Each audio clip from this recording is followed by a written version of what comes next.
Greek police clashed with groups of protesters outside of Parliament in central Athens at the start of a 48-hour general strike against cuts demanded by international lenders as the price for more financial aid. Hooded youths throwing stones and wielding sticks set fire to garbage bins and a couple of telecoms vans outside the Parliament, while the police used tear gas and stun grenades to disperse them. Protesters were clapping ironically at the police, demanding they move away from Syntagma Square, the epicenter of more than 30 days continuing demonstrations against the austerity measures. Earlier, as the Parliament started debating the new 28 billion euros austerity programme, the so-called Mid-Term Plan Agreement, thousands of protesters joined the demonstrations organised by the ADEDI and GESE umbrella unions for the public and private sector.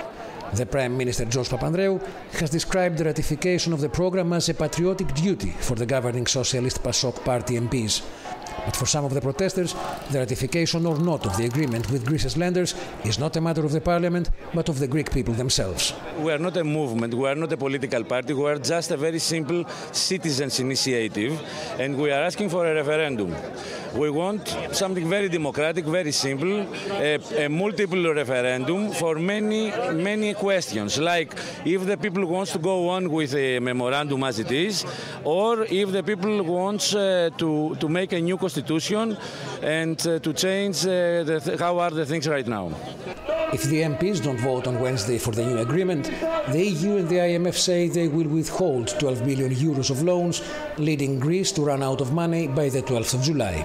As public pressure increases, the outcome of the vote tomorrow in the Parliament is quite uncertain. Many MPs from the governing PASOK party have already indicated they are going to reject the mid-term plan agreement.